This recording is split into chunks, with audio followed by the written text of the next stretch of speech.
Alright, just sit back and get ready to have the most fun you ever had with an electronic device.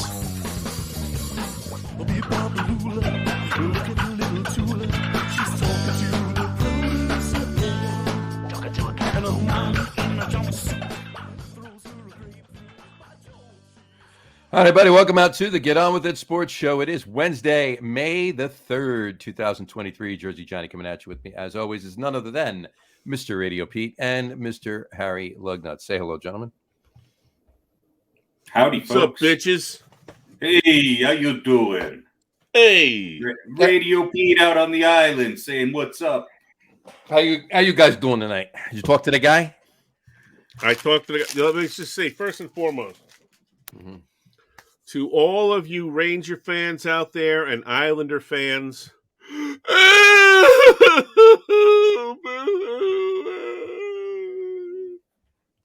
good riddance. And what's funny Good is riddance. Go Devils.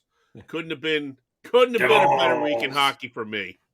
Devils. so the only one of us that lives in New York is a New Jersey fan.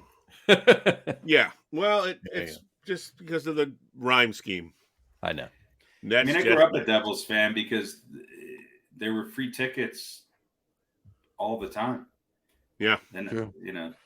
This is true. I probably went to more Devils games over the course of time than I actually went to MSG and went to Rangers games, but only because of that fact that I just, for a while, I probably went to a Devils game every other week, when we were, teenagers and that.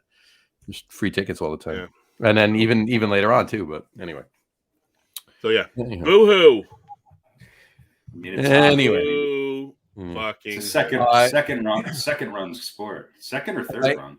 Definitely second run. Yeah, Slightly below tennis, right? Pickleball. How many white men are being triggered right now by this discussion? In any event, I actually was considering wearing a Devils jersey tonight with a Devils cap. Hopefully it was Mark Tambro, but Hershey actually he actually plays the current player. It was Chico Resch. It was Chico Resch, yeah. It was with the green jersey. I want one of them. I would love that. Are you kidding me? Mm-hmm. But anyway, but I decided the main part of the show tonight is the NFL draft recap. So let's get right into it. And John, why don't you take us through it, because I have no idea what's going on. So please enlighten us as to what we picked, how bad or good we did. Let's look. I'll tell you what. Let's look at our picks. I'll put them up on the screen, and I'll do one at a time. We'll start with Radio Pete's, and I think I did pretty well as far as comparison of what actually was picked. As far as who was picked, where was the top mine? 10? Right. Apparently we're not doing the NFL draft. No, we are, but I can't. You know what? We'll just start with Radio Pete's. All right. And we'll go from there. For some reason, I can't find mine, but whatever. There we go. All right. So we put Radio Pete's up. Okay. So he had Carolina picking Bryce Young first. Bryce Young did indeed go to Carolina first. He had the Houston Texans picking. There you go. He had the Houston Texans picking Will Anderson second. They picked C.J. Stroud second. So he got that wrong. However, and he had the Cardinals picking Paris Johnson Jr. third. But the Texans actually traded with the Cardinals and got their third pick. And they picked Will Anderson then. So we got him a half a point for that. Yeah, there was and you get half a point because you said there was going to be a trade. Right, there you go. That's true. It just wasn't. It wasn't to Tennessee, like I had said. Yeah. So, good move by the Cardinals. Yeah, getting their quarterback and listening to me, and taking Anderson one round later. Yep, exactly. So then you had the Colts picking C.J. Stroud. Obviously, the Texans had already taken him. Yeah, the Seahawks picking Jalen Carter, and they picked Devin Witherspoon. They took Devin Witherspoon, yeah. Mm-hmm. You had the Lions picking Devin Witherspoon. The Lions traded their pick to Arizona, and they got Paris Johnson Jr. So, just looking through it, you said the Raiders were going to get Tyree Wilson, and they did. So you get another point there. You got that right. Falcons picking Christian Gonzalez. They did not take him. In fact, Christian Gonzalez didn't go until pick 17 to the Patriots. Yeah. The Bears picking Darnell Wright, and they picked and they traded their pick with the Eagles, and the Eagles picked Jalen Carter, but the Bears at 10 picked Darnell Wright. So you had that right. So 9 out of 10. Yeah, so I think the only guy that I had that didn't get picked in the top 10 was Gonzalez, right? Was Gonzalez, right? And the only one. Well, right. No, and I didn't. There must be somebody else because I didn't have Richardson. You didn't have right. You didn't. You had Bryce Young got picked. Will Anderson got picked. Paris Johnson got picked. C.J. Stroud got picked. Jalen Carter got picked. Devin Witherspoon got picked. Tyree Wilson got picked. Darnell Wright got picked. Jalen and Bijan Robinson got picked. Richardson and Gonzalez are the two outliers. So it was one pick. So you had 9 right. Look at you, Pete. That's not bad. That's not bad at all. Not bad at all. And two of them were spot on. Two of them were spot on. And the rest were wrong team or wrong place. Exactly. So right team, wrong place, or wrong team, right place, or whatever. But not bad. I'll take that. Not too shabby. Not too shabby at all. Better than Mel Kiper. Actually, you know what? I got to say, it probably was better than Mel Kiper. Right. We can actually go back to one of his 35 different mock drafts and see which one actually matches yours. But, probably one like from 3 weeks ago. Right. Is dead on, but then he's moved on from that. As the whispers start happening. So that's right. Sure, of course. He's going to go back and go. He had Paris Hilton going to the Raiders. He did. But in any event, all right. So let's look at Harry's picks. I will just go down. He got Bryce Young right. He got C.J. Stroud correct.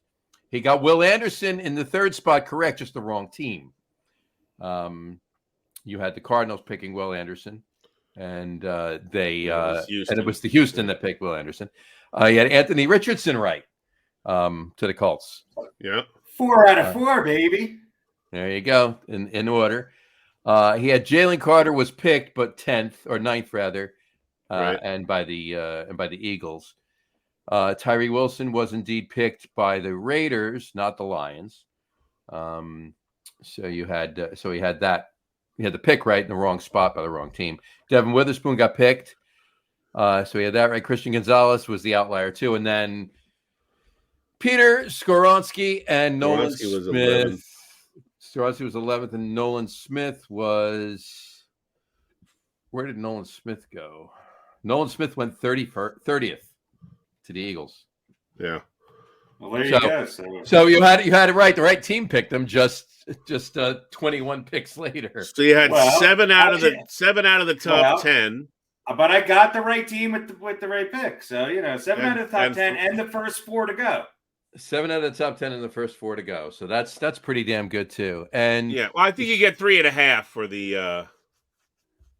You're 3.5 because it was the right pick, the wrong team, right? So you get the right 3.5. But he had all 4 of them in the right spots. Is the point? Yeah, so that's good. That's really pretty good. That's pretty damn good.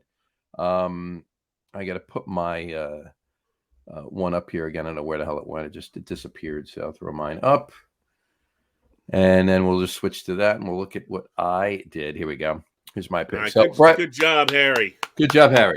Good job, Harry. All right, now I know nothing of what I did. There you go. I had Bryce Young in the right spot. Anthony Richardson, I had wrong. C.J. Stroud, I had he got picked just the wrong position and the wrong team because I said I will Levis. Levis did not get picked in the top 10. That was your shit the bed pick. Exactly. Yeah, that was a bit of a boondoggle. Yeah, that was the Daniel Jones of this draft, and people were smart enough not to take him. And Will Levis didn't get picked till the 2nd round. He went in the 2nd round, right? Yeah. Just double check here. Will Levis went. No, not even in the 1st round. Will Levis. Yeah, no, he wasn't in the 1st round, right? Because Will Levis went to Tennessee, and He went in the second round, the 33rd pick, the second pick in the third round. Good for him. That's about where he belongs. There you go. Maybe. So, Jalen Carter to the Seahawks. Jalen Carter went, but I had the wrong team. Will Anderson to the Lions. Lions didn't even pick till later. They wound up picking 12th because they swapped again. But Reese Witherspoon going to the Raiders. Reese Witherspoon going to the Raiders. So I had that. Owen Wilson going to the Falcons. Yeah, Tyree Wilson. Luke. So I only had 1, 2, 3, 4, 5, 6. 7 out of 10. I had 7 out of 10. 7 out of 10, and only one was in the right spot. Well, there you go. So I would say I'm gonna call it. The two of you tie, and I'm left in the wings. We didn't Pete get every one of the top 10? He missed one. I missed one. Okay. Yeah. And I think I had 2 in the right place with the right team. 3 in two in the right place with the right team. So yeah. So okay. So you're 4 in the right place, 3.5 of the picks. Right. Just one wrong team. Yeah, that sounds about right. Balances out his 9 right and your 7 right. So. I give it to Pete by a hair. I kind of give Pete by a hair. I would say I give it to you because you got 3 out of the top 4 right team, right place. That's impressive. All right, so Pete's giving it to Harry. Harry's giving it to Pete. I'm giving it to both of you. You both tied. All right. And I'm in the wings. So there you go. It's like a quiz. Exactly. Okay. Another tie. Another tie. Yet another tie. All right, so there you go. So that's the recap of ours. But I mean, overall, look, three quarterbacks went in the first 4 spots, which we knew was going to happen anyway with those 3, right? We had the feeling. I had all 4 quarterbacks going in the top 4 spots, but Will Anderson was too good not to take. And kudos to the Texans. I mean, who knows how long it'll take for them to be a little bit more relevant, but I mean, grabbing C.J. Stroud and Will Anderson Jr., that was pretty good. Yeah, I mean, I think the general consensus is that Philly had the best draft, and all they did was bring in guys from Georgia. That's it. Well, anybody from Georgia, come on up. But second best draft. I mean, if you want to base it just on the first round, because we don't know anybody who goes in the second round and later is always a question mark. But a hell of a job there, Houston, right? They're trying to get back to relevance and taking 2 big steps. So absolutely. Good job on their part. See if I can find this. New logo. Here we go. If it pops up, I'm going to show you. I'll just have to show it to you. Shit. I mean, a lot of people. No, it's not here. I saw it and I didn't save it. I should have saved it. It was you talk about Georgia. It was the Eagles' new logo. It was the Eagles logo, but the G in Eagles was the Georgia logo. Yeah, the Georgia G. So listen, they've got their quarterback. They're building their team, and they're looking to. Yeah. Well, you know what? I mean, it's funny. You can look at the draft, and you can almost, based on what transpired and certain moves and stuff like that, you can almost see where the GMs and like the war rooms mindset was at, right? Because, after I thought about it and everything else, especially going through the day on Thursday, and of course I watched the draft, but I had to agree with Pete with Bijan Robinson being taken by the Eagles, or wanting to be taken by the Eagles, right? Yeah. Because they wanted a running back, right? And Bijan Robinson got taken by the Falcons at 8, and the Eagles had the 10th pick. So that's, you could see the swap with Chicago. So obviously they wanted to jump up because they were afraid that Chicago was going to take Jalen Carter. Jalen Carter was their number 2. So boom. So, but you can see how it played out. But overall, I mean, a decent draft, some decent names, people that you thought. There was no real outliers in the first, I thought anyway, in the first round. So I'm going to ask you really quick. We'll start with the Jets. Pete, I'll ask you. How do you feel about the Will McDonald pick, edge rusher, outside linebacker from Iowa State for the Jets pick, number 15? I guess a lot of people are high on him. I mean, they did draft a couple. I mean, they drafted a center and Carter Warren out of Pittsburgh in the later rounds, but I thought they could go for a little bit of offensive line help, but I guess they felt like McDonald was maybe the best player on the board, or right. I guess if they figure if we can get after other quarterbacks a little bit better, then maybe we won't have to score so many points. And well, it's funny because McDonald was ranked at his position, right, outside linebacker. He was ranked 3rd. So, and of course, obviously, Will Anderson was ranked 1st, but right. Nolan Smith, who went pick number 30 to the Eagles, was ranked 2nd. So, according to the ranking, Nolan Smith was a better pick, and the Jets picked not a bad pick. I thought it was a decent pick. The Jets have a good defense, and I think Will McDonald will add to that. But we'll see. Harry, how do you feel about the Giants' 24th overall pick? Since they swapped picks with, who do they? Jacksonville. I was looking at the Sporting News ranked everybody, and at first I was like, what the hell are they talking about? But I did read, and I thought they had a pretty good analysis of everything, and they give the Giants an A for their overall draft. Mm-hmm. And I agree with them, and we've kind of talked about this, is that they were methodical about getting what they needed. They got a corner, and then they were able to get a center. I think Schmitz, is he going to be Bart Oates? I don't know, but according to most people, he certainly looks a little like him, to be honest. Yeah. All white centers look the same. So he could turn into something very good. And he was ranked the 2nd center overall. So, and I think the surprise pick was Eric Gray, running back. And look, I think overall the Giants did well. There's nobody that I don't think is going to come into this year. I think that they're going to probably want Banks to start right away. Schmitz, maybe not. Sometimes it takes offensive linemen a little while to get used to the NFL, the speed of things and the depth of the plays. But I think that they got some depth. They got two safeties and a cornerback. They got a defensive lineman. And, they got you. I wish they would have maybe focused a little bit more on receivers, but the Giants are kind of stubborn in saying we do not need to draft receivers.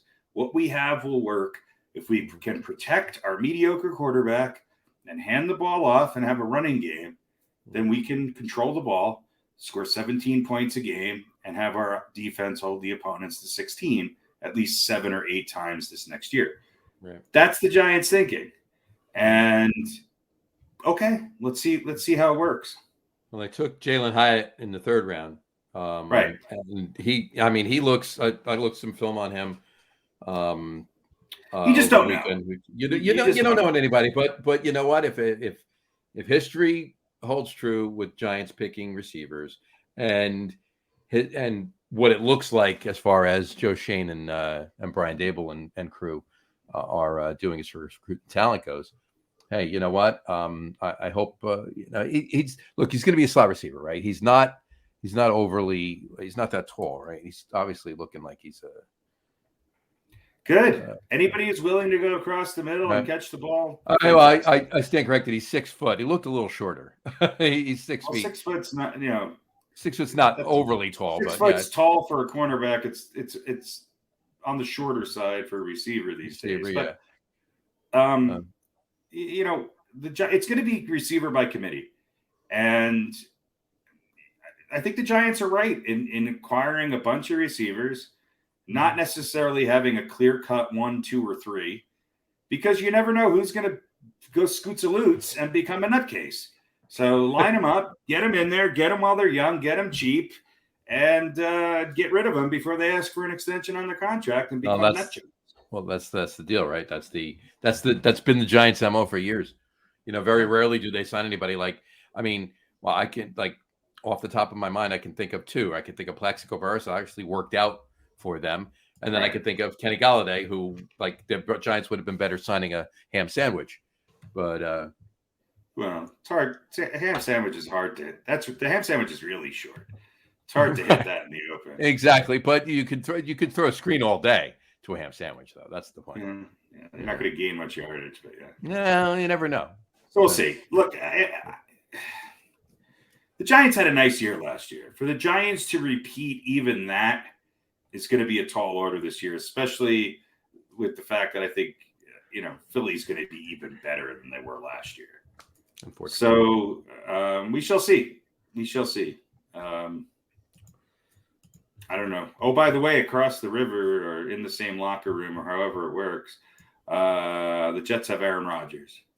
Right. And who did they sign today? They signed Randall Cobb today. Yeah. More friendly fingers for Aaron to throw a ball to.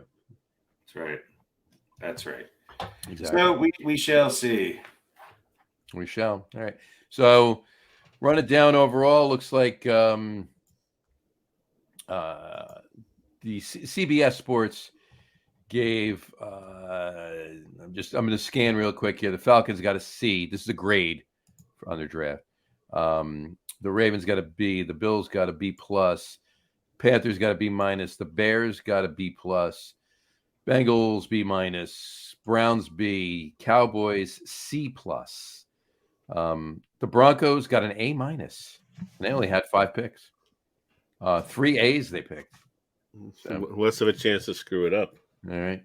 The Lions wound up with an A minus. The Packers A minus.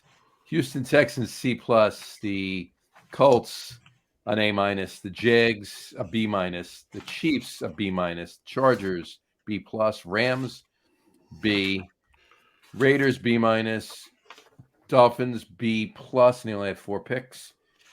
Vikings B. Patriots had 37,000 picks. 1, 2, 3, 4, 5, 6, 7, 8, 9, 10, 11, 12 picks the Patriots had. And they get a C plus because they actually have 1 F.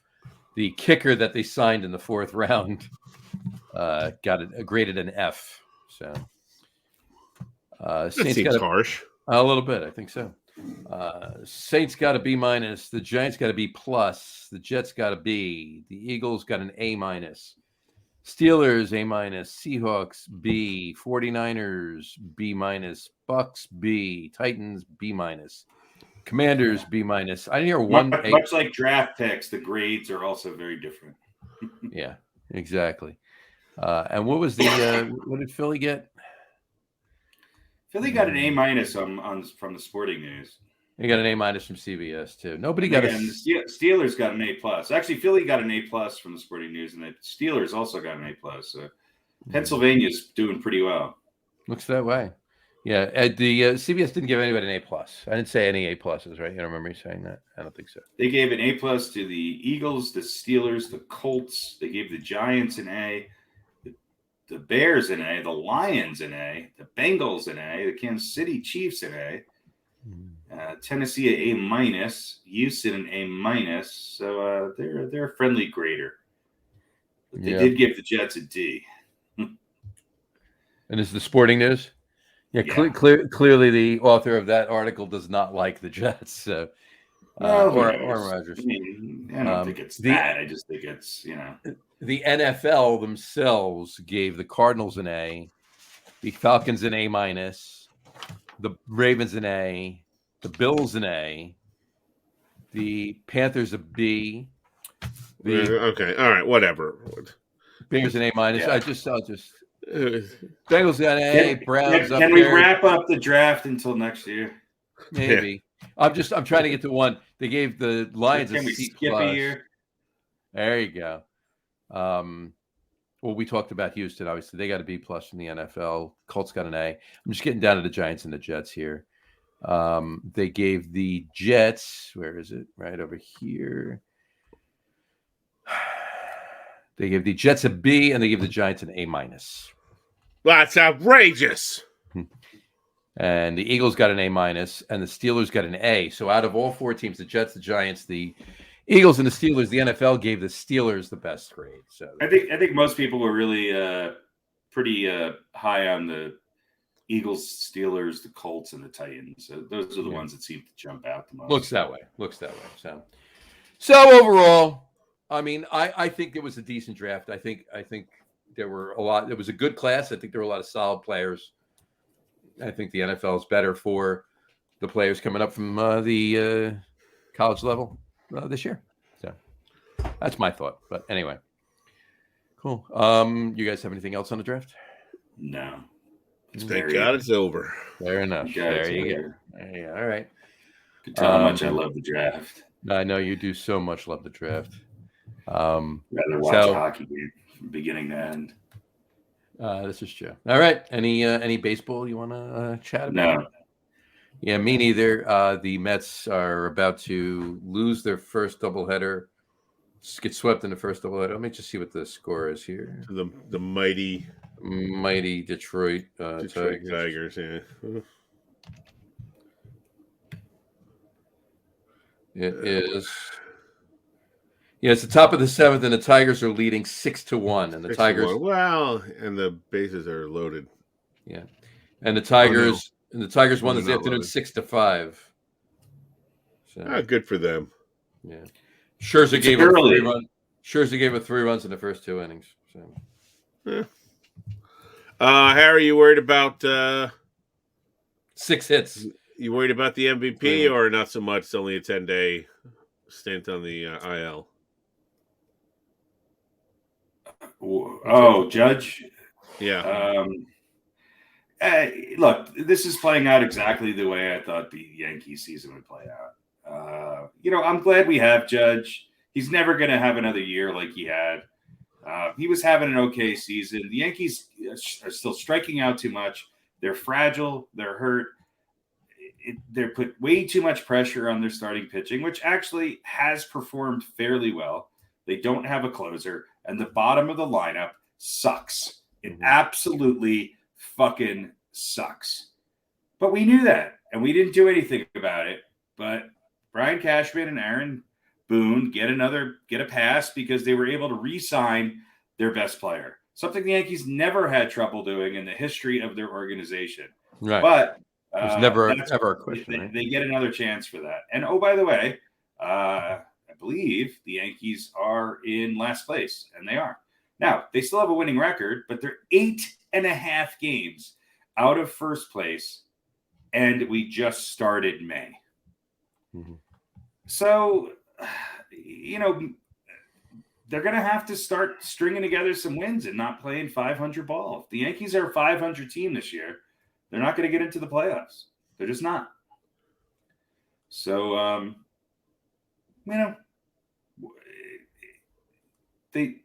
we'll see if Rodon comes back. We'll see if Stanton and Judge can get back in and get back into shape. I was optimistic about Rizzo. I thought the new shift rules were helping him. He's come back down to earth. DJ LeMahieu's had some big hits this year and is hitting for more power. But, he was up to hitting 300, and now he's down in the 260 range again. I kind of like him at third base over Donaldson. I don't know why Boone would put Donaldson back in. Let's just admit Donaldson was a mistake. Let's pinch hit him every once in a while in July, and keep DJ at third. That's fine. Let him play every position other than his natural position. That doesn't affect how you perform at the plate at all. And they got to stay healthy. Tampa Bay is 24-6. Yeah, and Baltimore's 20-9. Yeah, every team in the American League East is above 500, and they all have a differential in the plus. Every one of them has a differential in the plus. Tampa Bay is plus 106. Mm-hmm. Plus 106. Every team in the Central, with the exception of Minnesota, is in the red. Yeah, you know what's real funny? The Yankees are 16-15. The Mets, unless they do something tonight, are going to be 16-15. But the Mets And the have Mets are only 4 games out. Yeah. The Mets have here's the funny thing. The Mets have a +8 differential right now. Okay. If the score remains the same and they lose 6-1, their differential goes to +3. Okay. And the Yankees differential is +3. So if the Mets lose at this score tonight, the Yankees and the Mets have the exact same record and differential. Yeah. I mean, if we combine them, we'd have a pretty decent team. The Yankees are further out of first place than the Colorado Rockies. Yeah. They are tied for the Washington Nationals as far as how many games back they are first place. So there you go. Mm-hmm. That's ridiculous. What I find interesting, though, is the Marlins. Right? At 16-14, 4 games back of Atlanta with a -41 differential. Yep. It's feast or famine. They lose big and win big. Mm-hmm. That's ridiculous. And they lose big and win small. Well, they win a few games big, but I mean, it's stupid. But yeah, just to recap that, Scherzer, 3 1/3 innings pitched today. Now, granted, he hasn't pitched in 10 days, but 3 1/3 innings pitched today. Gave up 8 hits and 6 earned runs in 3 1/3 innings. Mm-hmm. Yeah. Well, listen. Hopefully, he's going to round into form, right? Because he's not starting out well. No, I mean we're in May now, and he has not pitched well, other than maybe one game. I think he got thrown out of. He won his first 3 games. He was pitching well in that game, but he won his first 3 games, and 2 of them he was lucky. He won the first. He won them. Yeah. So he won them because of the bats, and the bats have where the bats go. Where the bats go. Yeah, they rallied a little bit today, but not enough. So Verlander's coming back, but he's of pitchers. Well, it's the pitching too. The Mets did come back in the first game today. Get into the playoffs, and it's a completely different thing. The Mets won. The Mets are the Miami Heat of baseball. Just get in.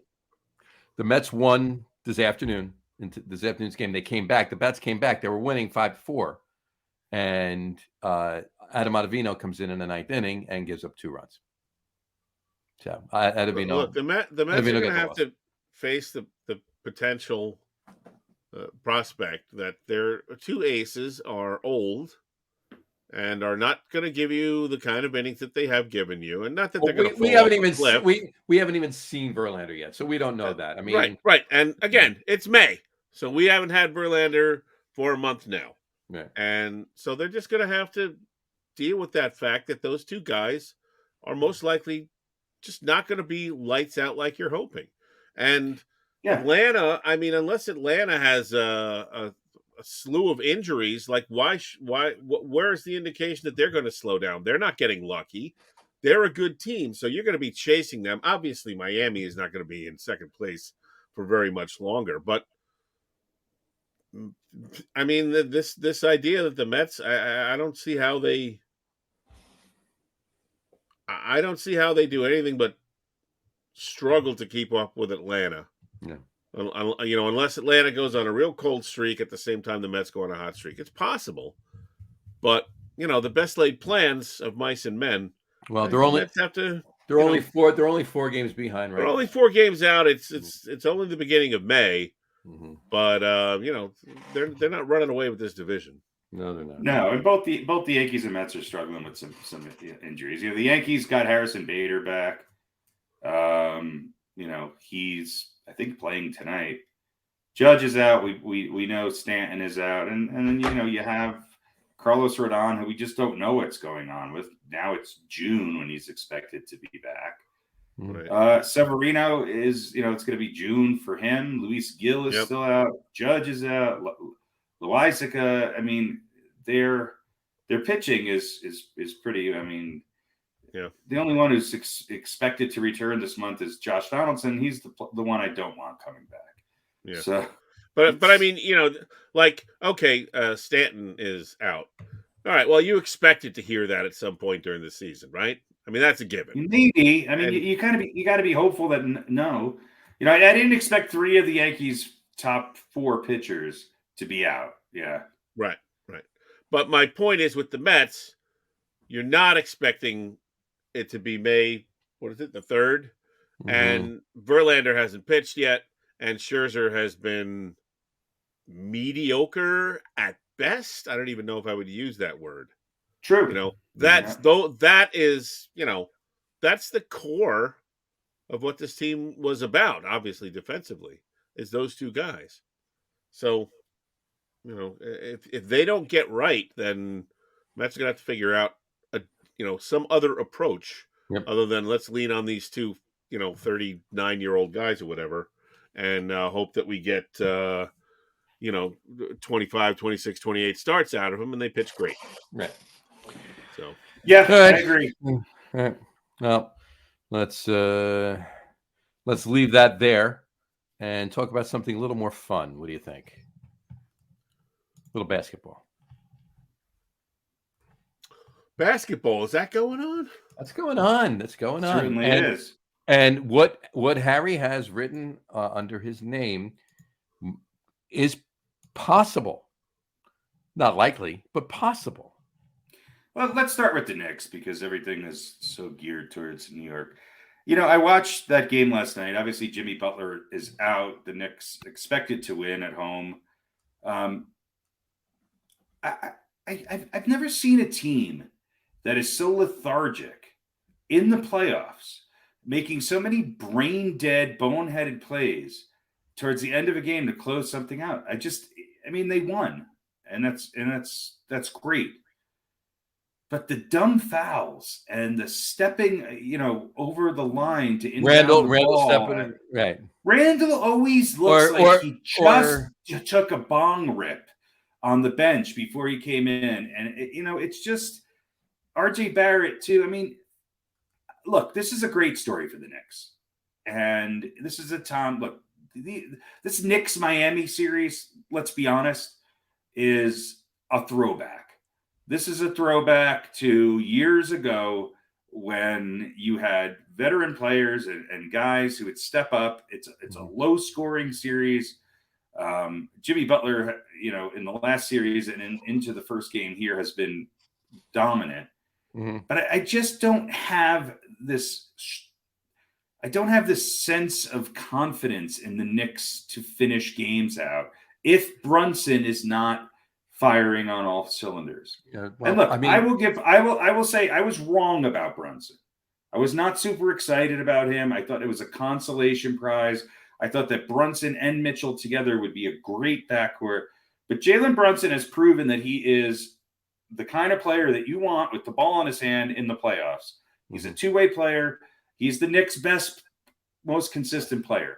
But if Julius Randle does not play like this is the last time he's going to have a chance, because it might be, to win a championship, then I don't know what's going to motivate you. I really don't. He did great in that game, and he did some really interesting things to exploit the Heat in the paint. But he should have had 50 points. There's nobody that can guard him when Jimmy Butler's out on the Heat if Adebayo's not on him. And they weren't putting him on him, and they weren't really doubling him all that much. So, the Knicks, they might get another game in Miami without Jimmy Butler. I think Jimmy Butler is pretty hurt. They got to exploit that. They cannot lose any games with Butler not on the court. They just can't. No, they I don't can't. care if it's at home or absolutely.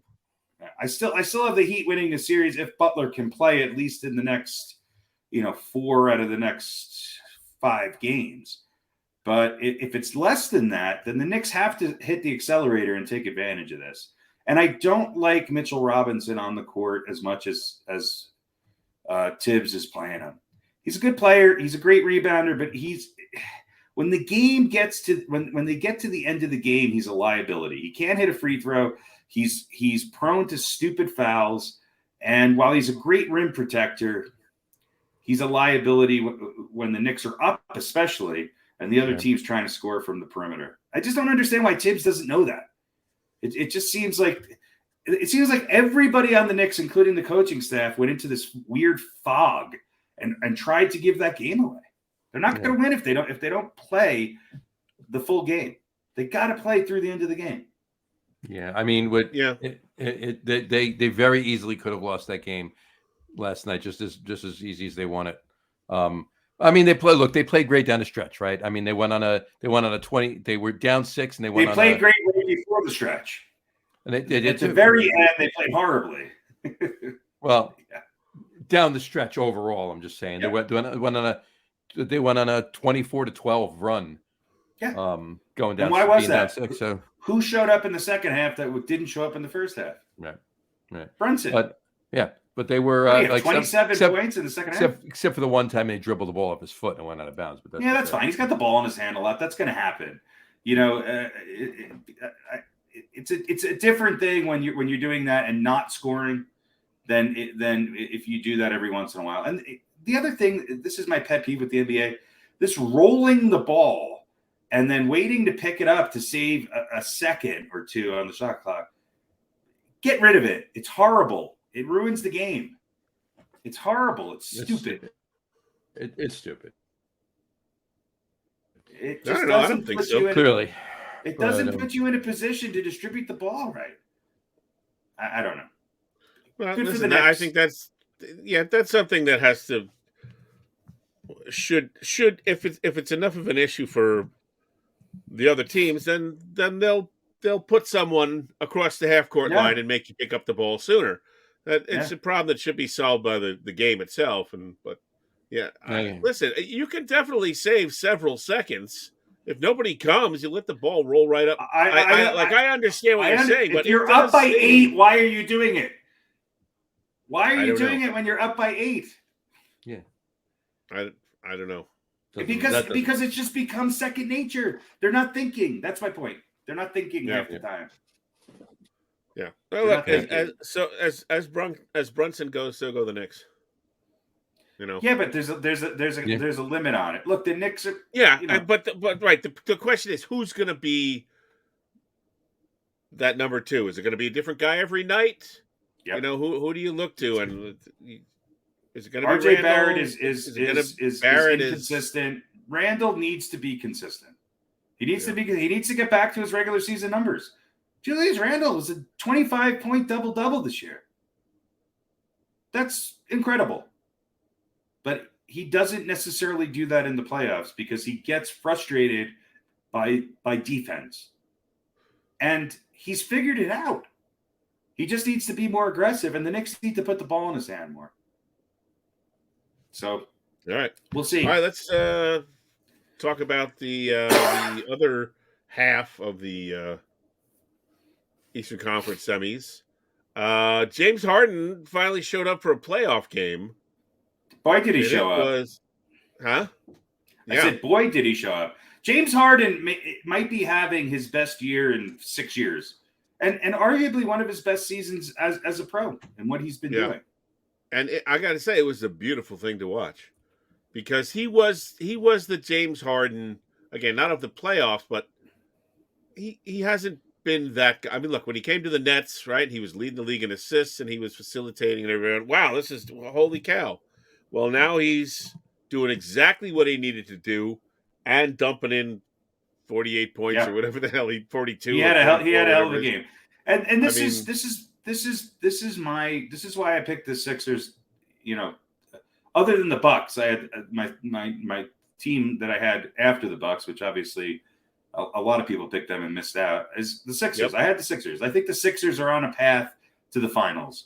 And it's because they've got 2 great players, and out of all of the, you know, so-called MVP candidates, which I don't even think there were any real candidates. There was just one this year.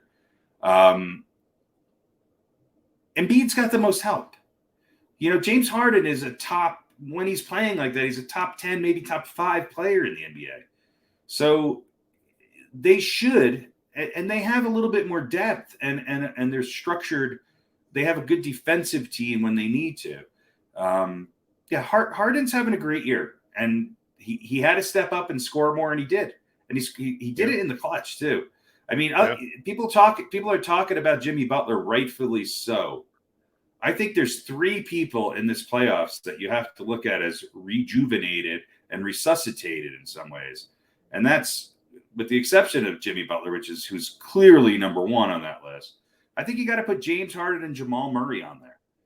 I mean, Harden's been pretty consistent. Jimmy Butler's been very consistent, and Murray's been a little bit less consistent than those two. But he's put in some games already in this postseason that is beyond bubble Murray. He's back. He's healthy at the right time.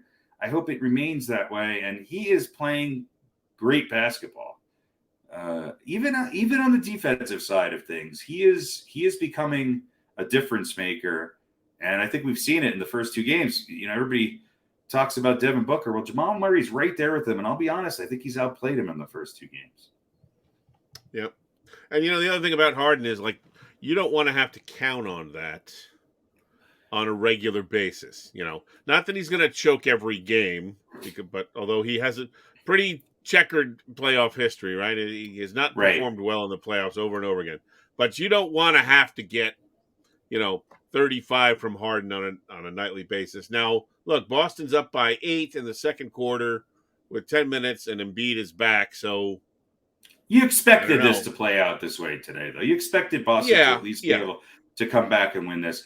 I will say this: the Sixers without Embiid this year have been very good, and the big reason for that is Harden. Now, can we expect Harden to score 45 and have 12 assists every game? No. But I think there's something a little different about James Harden this year.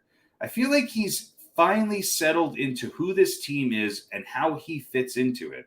And I think he's accepted some of the things that James Harden can no longer do. And he's shooting at a much higher percentage rate because he's not shooting all of the time, which is what James Harden had previously done. James Harden scores 48. That's great. He shot 13 of 53, so he's become a way more efficient player. And look, that's what happens. Good players they get better when they understand their limitations, when their athleticism slips just a little bit. And let's face it, it has with Harden. Yeah.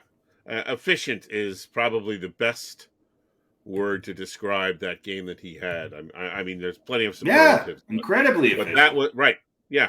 Which is unusual for James Harden. So, and what people don't give Harden credit for is his defense. He's a hell of a defender. He is a sneaky guy, and at the right time and in the fourth quarter, he creates turnovers, whether it's through direct steals or through his off-ball defense.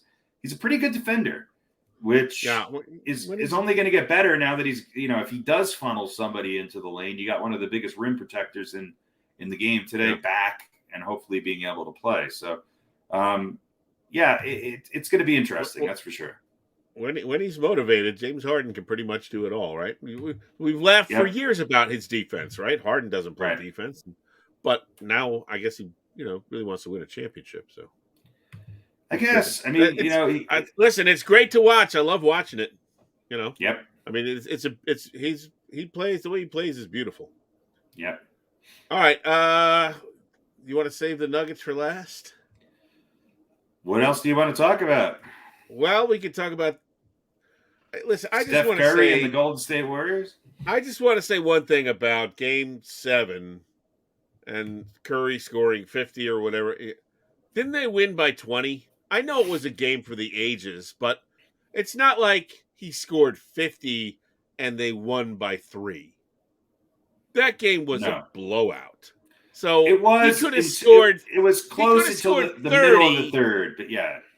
Right. I mean, he could have scored 30 and they still would have won, So, but I mean, it was incredible to watch, and it was a bit of a. I mean, they're champions. They're champions for a reason. There's a reason why he's got 4 rings. There's a reason why this team, they're not the most consistent of, let's call it, dynasty teams.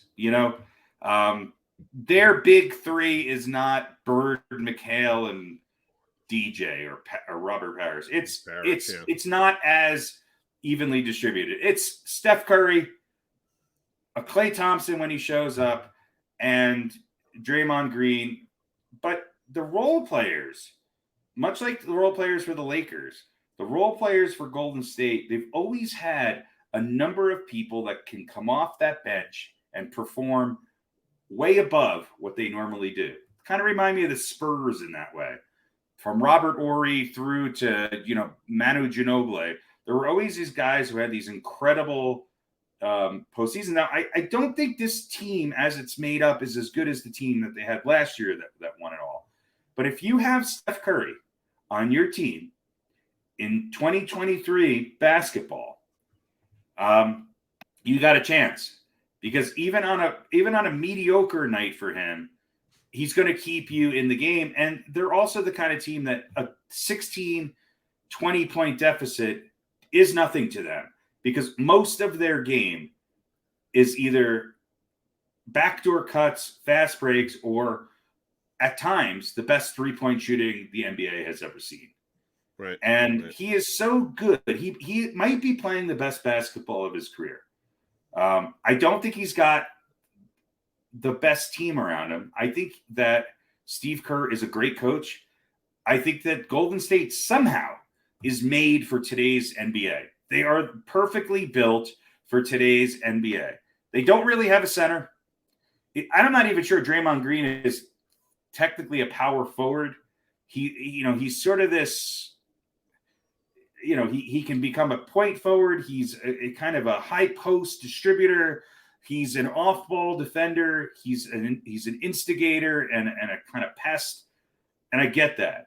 But it all comes down to, can Steph Curry be 60% of Steph Curry or greater? And if he is, and Klay Thompson is 50% or greater of what Klay Thompson can do, they're unbeatable, because if you go near them, they're going to be on the free throw line. And if you don't go near them, they can hit from anywhere on the court, literally anywhere on the court. So, and yet they're down 1-0 to the Lakers. I'm back. Read my tag. Yeah. So, well, we know that. And so let's shift to the Lakers. I think the Lakers have had some pretty good matchups in this. And yes, they kind of had to go the distance in order to win their series, which I sort of thought they'd win. Yeah. This is a pretty evenly matched up game, because Golden State has no answer for Anthony Davis should Anthony Davis want to play. Yep. And he has. Which he did in game one. Yeah. Which he did in game one. Here's the difference, though, is that if there's any team that can make adjustments better than Golden State, I don't know who they are. So it's almost silly how well they can adjust to whatever the situation is. Steve Kerr is a great coach. And what they're going to do, okay, is they're going to let Anthony Davis score, okay? Because, maybe they put Looney in there a little bit. Maybe they throw some flashes at him of double teams. But they got to double him from above. They can't double him from behind. They got to get in his passing lanes and make him hesitate enough on his shot. Because when Anthony Davis is off, it's because he doesn't have the most direct path in his shooting, progress. In other words, if you could get a little glitch in there or make him alter his shot a little bit, he's not the best big man at adjusting that. Having said that, he and the Lakers, and the key to the Lakers is, again, can D'Angelo Russell play? Does he show up? Does he not? I think the Lakers are deeper than people think on the bench, and I think Golden State is not. And so this is going to go 7. Probably. I said when the playoffs started, if the Lakers stay healthy, watch out for them, mainly because of those two guys. And listen, LeBron's got a little bit of history in the championship series with Golden State, and I'm sure he'd like to put another winning notch on that belt. Back from his days in Cleveland there. So Warriors would probably like some revenge for losing that finals. But I think this is going to go 7. And again, to me, it comes down to the health of the Lakers. Yeah, you're right. And a little bit to the health of Golden State. They can't afford any dings or dents because they're not super deep. And they're going to have to rely on their starters to play big minutes. I don't find that to be an issue with Curry. I do think it could become an issue with Klay Thompson. But the way in which these series are working, it's helping both these teams because they're getting some breaks. Yep. And so, they're getting time off. They're getting time off, and that is gonna help these guys. Agreed. All right, let's shift to the Nuggets and the Suns. You got to be happy as hell. Happy as hell. Phoenix, not the best team in the NBA, and Chris Paul is day to day. It's just amazing. I mean, I'm not sure Chris Paul not being on the court doesn't help Phoenix. Well, that's actually what some people have said. But my point is, like, how can it happen over and over and over again? It's not over yet. It's not. But it's not over yet. Always in the playoffs, and you just go, this just doesn't seem fair. They have two of the top 5 players. You know, if you were picking an all playoff team right now, then Devin Booker's definitely on that team. Kevin Durant's probably on that team too. So the Nuggets have their work cut out for them, because for the Nuggets to win, and this is what's already happened, they need Jokic to be Jokic, which is always asking a lot, you know, but he seems to show up. They need, if Jamal Murray does not have a good game, the Nuggets are toast. And then they need 2 of the next 3 guys to play good games. If one of them and not 2 of them does not have a good game, if Gordon, Porter, or Murray do not, 2 of those 3 do not have excellent games, the Nuggets are toast. And the given, along with Jokic, is KCP. KCP needs to do what he does. And I think that's why he's able, he can guard Devin Booker. He's obviously guarding Kevin Durant. The Nuggets defensive scheme has been excellent. And you got to give Michael Malone credit for that. They came out ready for game 1. They usually do. But they didn't drop in game 2. And everybody says, oh, Chris Paul went out. It's the only reason why they won. No, they closed the game out. They closed the game out on the Suns. And they won a big game 2 at home. They held home court. They got to go and win one of the next 2 minimum in Phoenix. And I think they can. Let me ask you a question. Who would you, assuming, obviously, hypothetically speaking, of course, the Nuggets get past the Suns, who would you rather face in the Western Conference Championship? I think I'd rather face the Lakers. Golden State is just one of those teams. I can't stand them, but you're stupid to ever write them off. You're just stupid to ever write them off. I think the Nuggets could. I think Jokic and I think Gordon and Jokic, they could stifle Davis enough. I'm not going to stop him. They could stifle him enough. And I think if Jokic plays smart, he might even be able to get him into foul trouble. So as much as people, Davis, Jokic can't guard him, I think Jokic can guard Davis way better than Davis can guard Jokic. Jokic, yeah. I think I agree with you. And I think the Nuggets can, here's what's going to come to roost in game 2. The Golden State's not going to have a second game in a row where they shoot poorly. And the Lakers are going to have to pick up their outside shooting, which they have for the most part in the playoffs. But I just think the Warriors win this next game on the perimeter. And I think it's going to be a tough series, but I think it's still Golden State in 6 or 7. Mm-hmm. But, it doesn't really matter. Look, the other part of me is if the Nuggets do get past Phoenix, then bring on Golden State. Bring them on, because if we're going to win a championship, we're going to shut up all the motherfucking doubters out there. Then let's beat the best team in basketball, quote unquote, and let's beat the champs. Let's do it. And then let's go meet the MVP. Yep. Let's go do it. Let's go do it. That's what I want. Fair enough. Well, you're assuming that the MVP is who the MVP is. So. Well, Embiid won the MVP, yeah. That he's in the playoffs. I'm saying he's still in the playoffs at that point. Like he doesn't. Yeah, I mean, I think it's the Sixers to lose right now. I mean, people are talking about it. I mean, Boston's up a little bit right now, but Philly's kind of holding off the charge. If Philly wins the first 2 in Boston, I think this is over in no more than 6. I think Philly's a better team than Boston at this point right now. Mm-hmm. And I don't think if the Knicks, it's the Knicks or the Heat, they're either one of them are going to be severe underdogs against either Philly or Boston. This is going to be the hardest series in the East for either of these two teams. Right. And if they get past this, I think they got a road to the finals. There you go. All right. Well, there you go. There you have it. We have any Are They For Real tonight?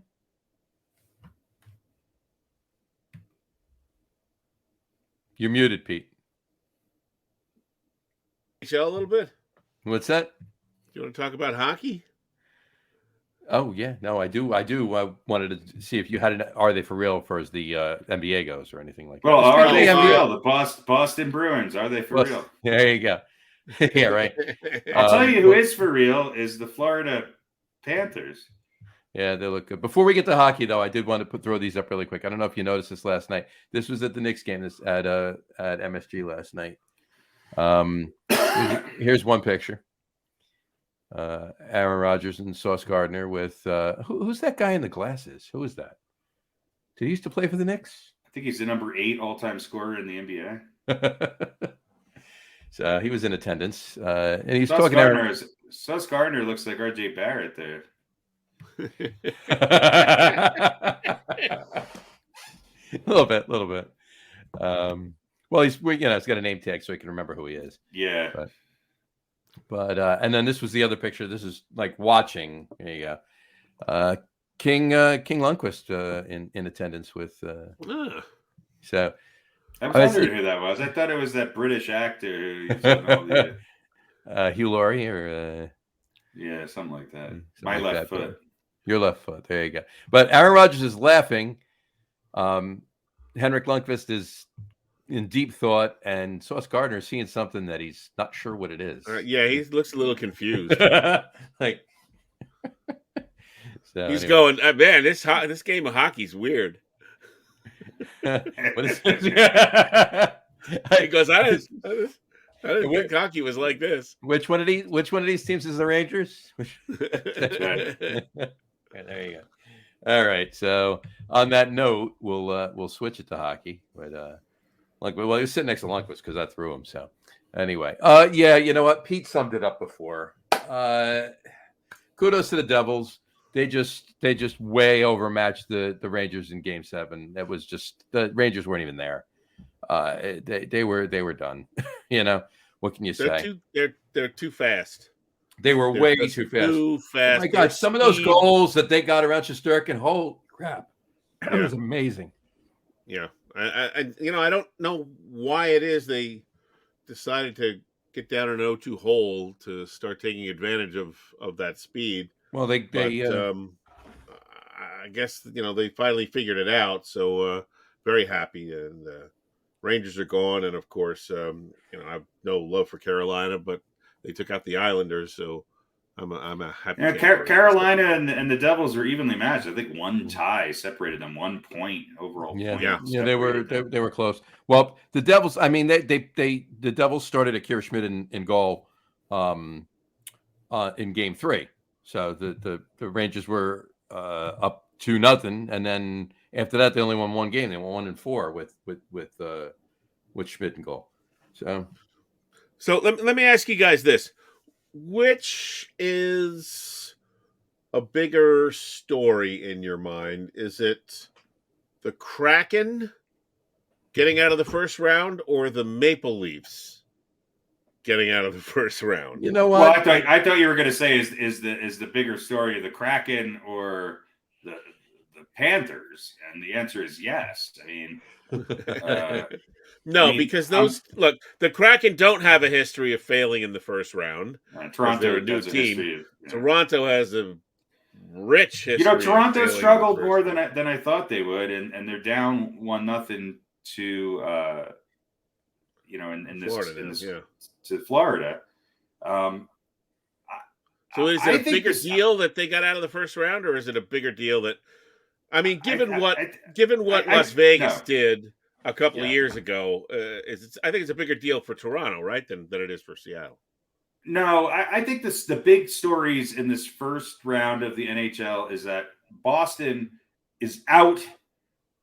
The Kraken have advanced, and then 1B is that Toronto got past it.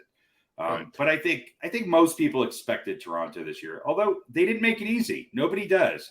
It seems like there's, as much as we've had a lot of Game 7s in the NBA, hockey teams are Jekyll and Hyde. You never know what they're going to do. You just never do. There's no consistency. Yeah.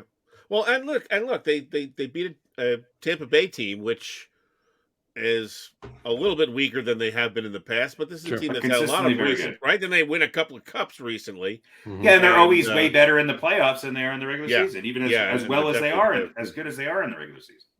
So, all right. So let me ask you guys this question also. Obviously, Florida is tough, and there are a lot of people who like them to get into the finals. Did Boston choke? Yeah, they choked, right? Well, it's the President's Cup curse, right? Well, but look, I watched that Game 7. So they came out sluggish. They were down 2-0. They went up 3-2 and had a lead with a minute left in regulation. Not only did they allow Florida to score, but then Florida won it in overtime. Yeah. So, and weren't they up 3-1 in that series as well? And this is, look, the curse of the President's Trophy. We know there's been like one team that won it all, I think, right? But here's the thing: this isn't just another. No, this is the best team. Cup.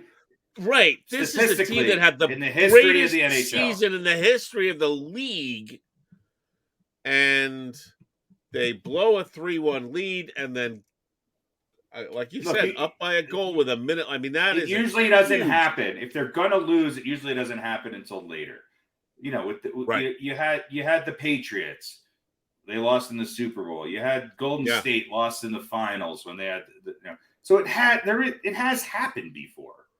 It's just you did not expect it in the first round. And it wasn't like Boston had some sort of, it wasn't like their top two players went out, which would be equivalent to what the Milwaukee Bucks were dealing with in the first round. Right. No, it was that I think Florida had nothing to lose.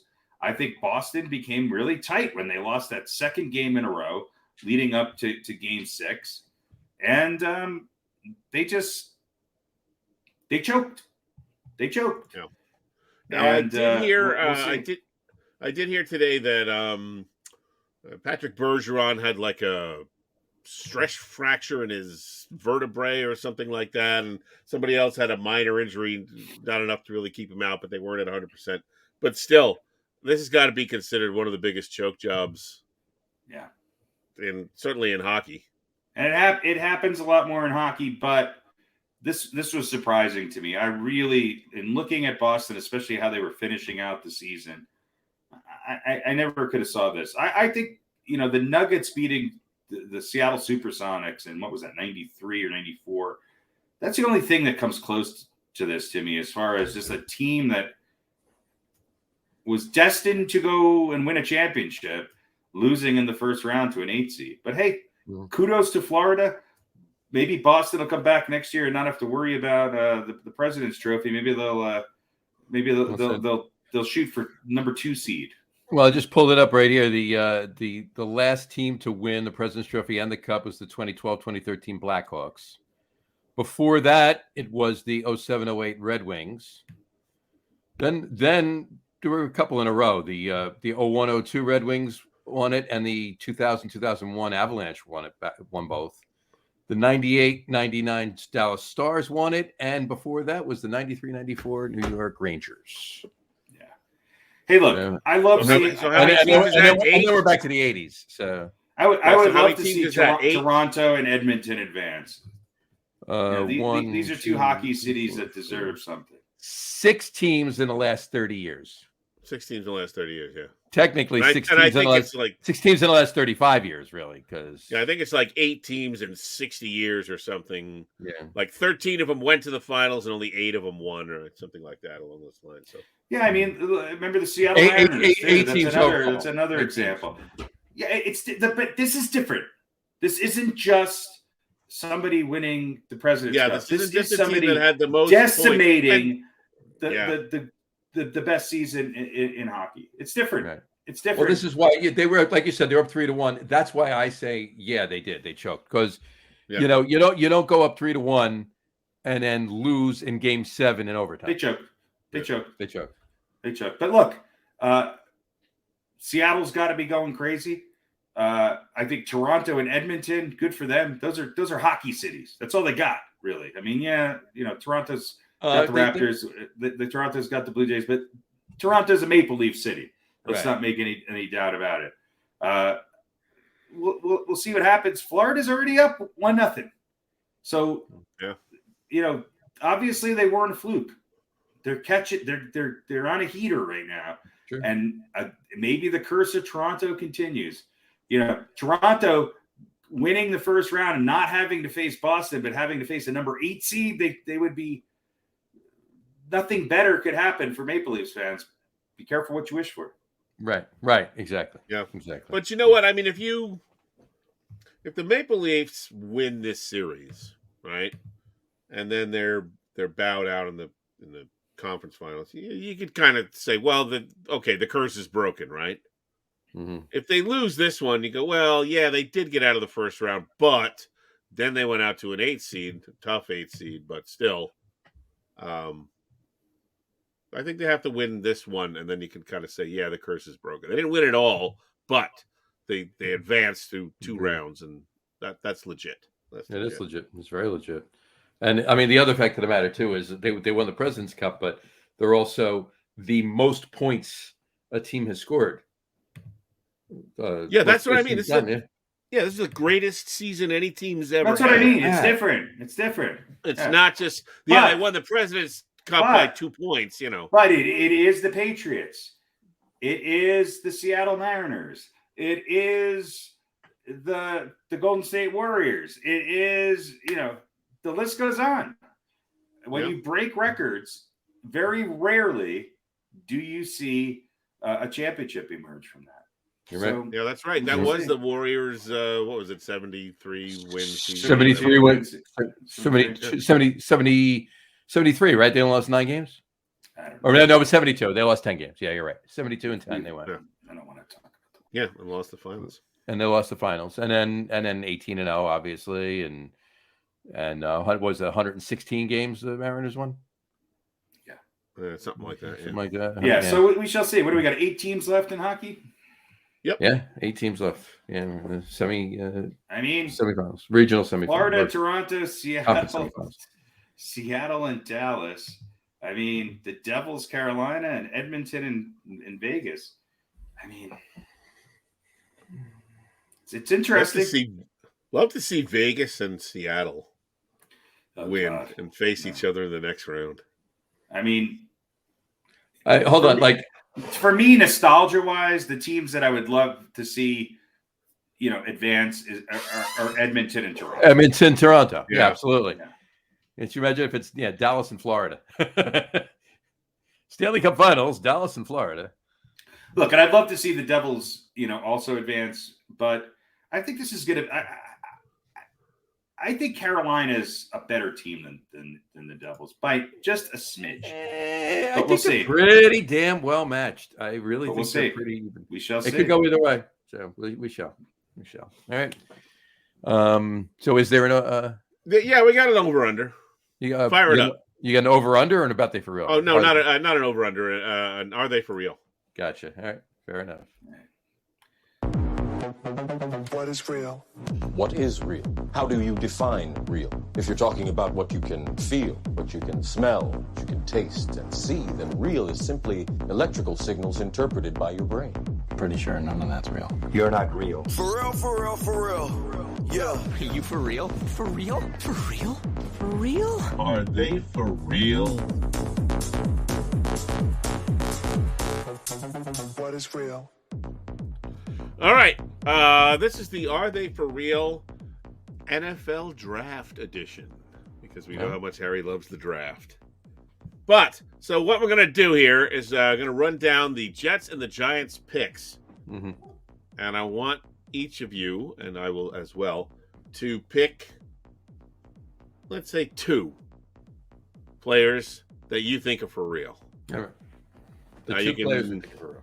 Yeah, you can pick the first couple guys they drafted because you drafted higher a little bit, or maybe somebody later on, like let's say, I don't know, Eric Gray or whatever.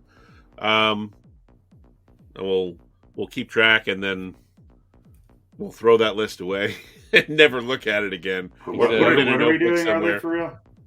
So we're gonna run down the draft picks for the Jets and the Giants. We're gonna pick 2 guys that we think are real. All right. There you go. So for the Giants, we'll just start from their first pick and on down. I won't, So for the Giants, we have Deontay Banks. Yep. John Michael Schmitz. Mm-hmm. Jalen Hyatt. Eric Gray and Trey Hawkins. Is it John Michael Jingleheimer Schmidt? John Michael Jingleheimer Schmidt. Yeah. His name. So, John, which 2 of these guys do you like? You know what? We're just going with the top 5. We're not doing all 7. We're just doing the top 5. No, right? no. Yeah. Why might I pick one of the 7s over the 5? Right. So, honestly, I like all 4 of these guys. If you want to, you can. I think all 4 of these guys are good, but how much playing time, in the first season or even the second season behind who's there already is Jalen Hyatt and Eric Gray gonna see? So I'm going with where I think it really lies. Deontay Banks, cornerback, and John Schmitz, the center. They're the 2. They're my 2. All right. So the first 2. Yep. So Banks and Jingleheimer. Yep. Harry? Carl Banks and Jingleheimer Schmitz. Yeah, I agree. I think that you're going to see Banks exposed a little bit, but I think his playing time is going to help him. I think year 2 or 3, he's going to be a top 2, defensive back on the Giants. Maybe even slot into that number 1 spot. Schmidt's a little bit more of a long card, but it sounds like he's got the makeup to be a pretty good center. Whether or not he gets playing time this year is probably a little, knowing the Giants' offensive line, who knows? Well, they need to slot somebody in there, right? Because John Feliciano left. So, So again, if he's thrown in there, it's going to be harder for Schmidt to excel. He may not start, but he's going to see playing time this year. He might see some playing time. So, but yeah, I think they did okay with I think they're for real. I think they'll be on the Giants for 3 or 4 years at least. I mean, they'll be. So you go with Banks and Schmitz? I don't see any of them being Pro Bowlers, but yeah. All right. There you go. I'm going to take Jingleheimer also. Mm-hmm. And I'm going to take Eric Gray. You are? Yeah. Because I can't see Saquon Barkley staying healthy for another year. And somebody's going to have to carry the ball. Because you don't want Daniel Jones throwing it 40 times a game. And a good young player. So, I think Eric Gray is going to get some playing time. And he's for real. There you go. All right. Let's take a look at the Jets. We've got Will McDonald, the 4th. Center Joe Tipperman. Carter Warren. And Israel Abanikanda, both out of Pittsburgh. And then 1, 2, 3, 4. Zaire Barnes from Western Michigan, the outside linebacker. Mm-hmm. And we'll leave off the last 2 picks. Unless one of you really wants to take Zach Kuntz. Kuntz. I think it's Kuntz. Out of Old Dominion. But all right, so Harry. Maybe I'll go. Maybe I'll go first. Go first. I think it's going to be Tipperman. Big 6'6" center out of Wisconsin. And I think, I think I have to pick the first 2. I think I have to pick McDonald. I was going to take Carter Warren. But, no, I'm going to take Carter Warren. So you're going O-line. Yep, I'm going O-line. All right. Well, I'll throw it right out there. I'm going to go in reverse of you. I'm taking Will McDonald. Defensive end. Will McDonald, the 4th, yes. Defensive end. And I'm also going to take Zaire Barnes, the linebacker. All right. I think he'll see some playing time, and I think he'll slot in nicely. I think they're going to focus on defense. I mean, like in a big way, because they have Aaron Rodgers, and they don't. I mean, not that they're not going to focus on the offense. Obviously, they're clearly going to do that. They're going to have should have a pretty damn decent offense. But I think their defense is going to be, even with Aaron Rodgers there, I just see their defense wind up being like their calling card. Because obviously they're not going to have a problem. I honestly, personally don't think they're going to have a problem scoring points this year. What they need to focus on is stopping the other teams they're playing from scoring many points. And obviously that's what football is, right? I'm not saying that. That's tongue in cheek, right? But like in a big way. So I think they're going to focus a little bit more than you think they are going to be on defense. So I think you're going to see both of these guys playing and making an impact. All right. Harry, who do you like? Well, I think, a lot of people think McDonald was picked way too high, but you can't argue with the numbers. He has a skill of getting to the quarterback. He had 33 sacks in 3 years. I think they're going to find a way of getting him in the game in different setups, and I think he will be real. The guy that I think, though, is going to compete for the starting center job, and I think he's going to win it, is Joe Tippmann. I think he's a big guy who's athletic, and he does not. He is. I think he's what the Jets need, and they wouldn't have picked him that high if they didn't think he could step in right away. They re-signed. McGovern. Connor McGovern. But I signed him to 1 year, and it sounds like Salah's ready to have this. These guys battle it out to see who wins. So, but I think the other guy who is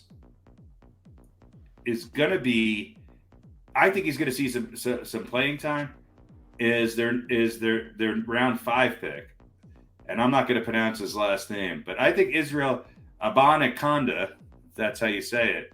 I think he is going to stand out above their first 3 rounds. All right. So you going with Tippmann and Abanikanda? Yep. All right. Nice. I like this. I think he fits right into the Jets' kind of all hands on board offensive rapport. I think he's going to get touches. The Jets are going to they're just going to put speed on speed on speed and let Rodgers figure it out. All right. I'm going to hang on to this. And then, you know what? At the end of the season, we'll kind of look back and see who played and who didn't play. And I think I'll just hang this from the shelf. There you go. That'll work. That way I can't lose it. So you can't lose it. There you go. So there we go. I think we got to give it a couple years, right? So. Well, we can revisit it as we go. Yeah, we'll revisit at the end of this year and see. I mean, if there's somebody who's a standout, that we can go, okay, right. We were right about that guy, and then see who is kind of average, or it depends on how much they play. If the guy doesn't play very much, then it's hard to can't make a judgment then. So there we go. NFL draft. Are they for real? All right, there you go. All right, hey, you guys have anything else? I have nothing else. Pete does. Think so. No. I just have one thing. I want to congratulate Jessica for running in the her 10th Broad Street 10 miler this past Sunday. With 36,000 others. Where was this? And in Philadelphia. 10 miles down Broad Street. Finished right in the parking lots between the Wells Fargo Center and the Link. It was a really, really, really crappy day. It was rainy. And how many beers did you drink while she was running? I stand on the Fifth Amendment. Now, how many points of the race did you see her? Just at the end. Oh, yeah. So you didn't like start and then go, Jess, and then Well, jump in the car and drive halfway down and then get out and. She had to take the SEPTA all the way up to way beyond North Philly, like all the way up, almost out of town, to come all the way down Broad Street up to the only station, and that's like 6 miles up from Center City, and we were staying in Center City. So, and there's no way you can get up that way, right? It's way too much traffic, and I'm going down to pick her up, right, down at the finish line. So I didn't, So you didn't. If you don't get down there at a certain time, you're not parking. Right. So my choice was to either see her in Center City and have her take the train back, or see her at the finish line. So I saw her at the finish line. But yeah, I did happen to go into Did she have to drive? No, not at all. Oh, okay. No. So you were still sober enough to drive it. Oh, no. Yeah, it was fine. No, I had a beer. I had a beer while I was waiting. I had one beer while I was waiting. Yeah. We hit a couple breweries after it. The plan was to hit a few. We hit 1.5 and then went home because she was shot. So yeah, that's definitely a good time to drink beers after you run Absolutely. 10 miles. I will make you kind of a lightweight. I will concur with you on that one, because actually the first time I've done it myself 5 times. This was her 10th. I've done it myself 5 times. The first time I did it, we went to the Xfinity Center, because it usually finishes in the Navy Yard, but they're doing construction in Navy Yard, so they had to finish it in the parking lots of the sports venues. So we went back up and we went to the Victory has a beer garden in Victory Brewing, has a beer garden in the Xfinity Center, right in the middle of all the stadiums, right? So we got there and they had cans of Victory Summer Love. So I got one, and just take a picture of me. I'm holding up my medal, and I'm holding the can of Victory Summer Love, and I put it on Instagram. Within 10 minutes, I was the poster boy for Victory Brewing. They had my picture on all of their social media saying, "Congratulations to the Broad Street Runners." Blah, blah, blah. So that was pretty fun. But yeah, so there's more people than you would believe have a beer after they run 10 miles. First time anybody that's ever drank their beer has been known in public to run. Well, they used to have they probably still have it. It's the Summer Run series here on Long Island, was run by the Parks Department.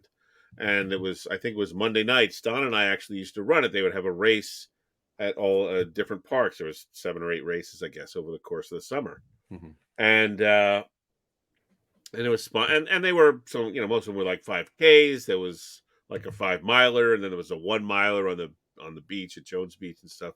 But it was sponsored by Light Beer and Oots Chips. So like people would run, you'd run like a 5K or whatever it was, or a 10K, and then you'd have like the little cups of beer, and people would have like, 5 cups of beer in their hand and a bag of chips and stuff, and like eating salty snacks and drinking beer after running in the summer. It was at night. The races started at like 7:00 at night, but still, you get into July and August, it's still hot, and it's Long Island, so of course it's humid, and then you're like drinking beer, and your body just like, it's like a sponge. It's like, liquid, because you can never drink enough water while you're running, So you're dehydrated, and you down a couple little cups of beer, and then you're like, and then you have to drive home. That's funny.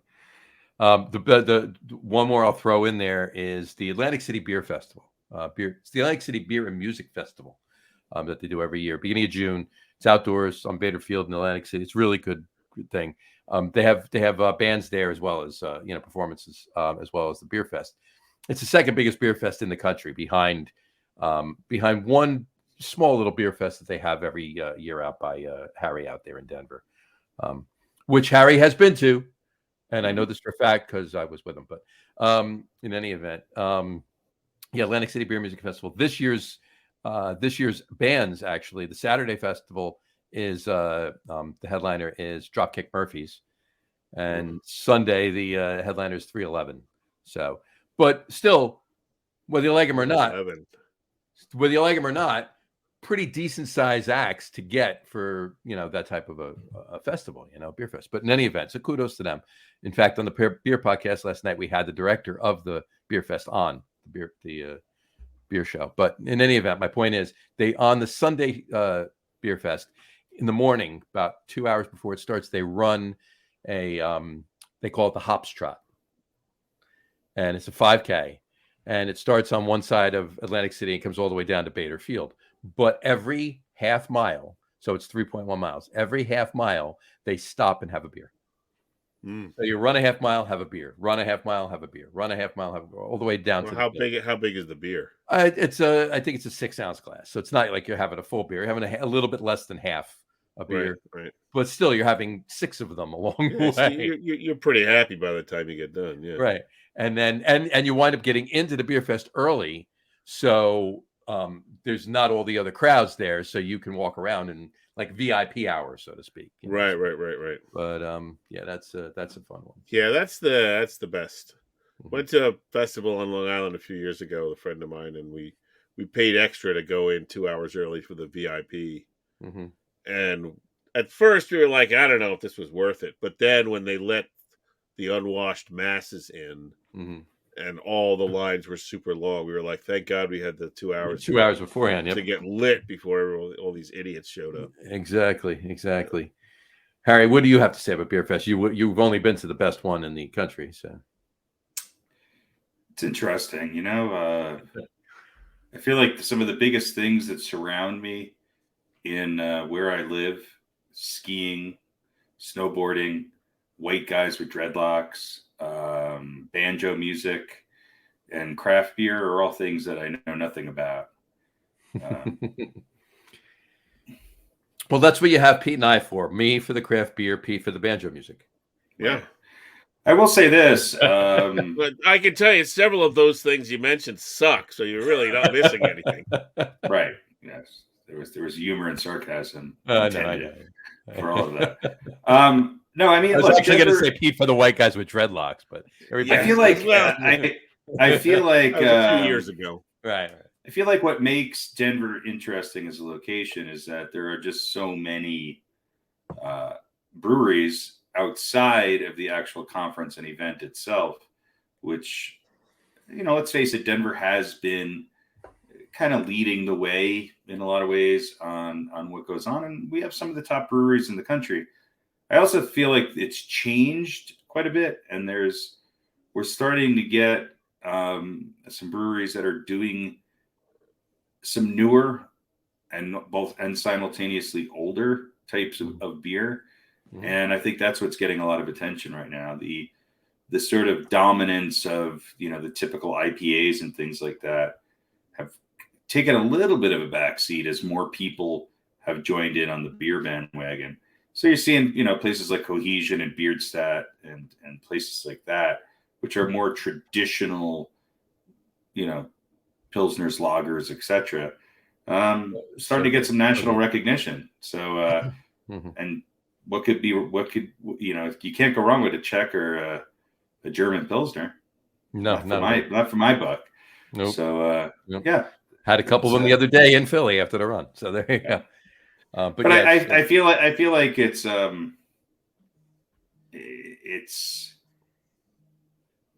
inside baseball for people who drink beer. So it's great, Pretty much. And I think Denver is smart to continue to have it. You can tell when it's in town, but it's far more pleasant than the stock show. It's true. It's just that instead of 5 guys with cowboy hats in an Uber, it's 5 guys with baseball hats in an Uber. So I just wish we'd start having conventions that brought some women to Denver. There you go.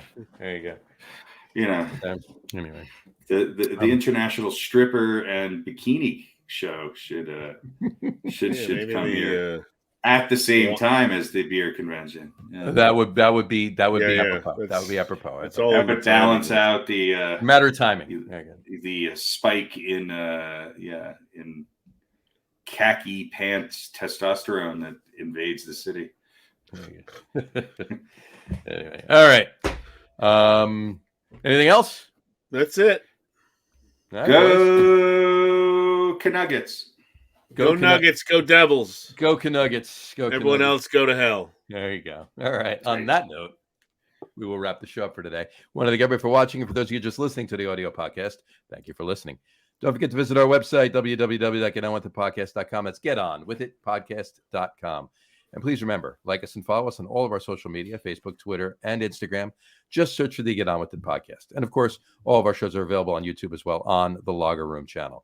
Remember, we go live with a video podcast on both Facebook and YouTube every Wednesday night around 7:30 p.m. Eastern time. And for those of you who just want to listen to the audio podcast, you can do so on Apple Podcasts, Spotify, TuneIn, Stitcher, Google Podcasts, Amazon Music Podcasts, and iHeartRadio as well. If you haven't done so already, please subscribe to one or more of those feeds and you will never miss a show. Again, thanks for following along with us. Have a great rest of your week. Have a wonderful weekend. Watch a lot of sports. There's plenty going on right now. And we will talk to you next week, folks. Take care. Cheers. Bye, everybody.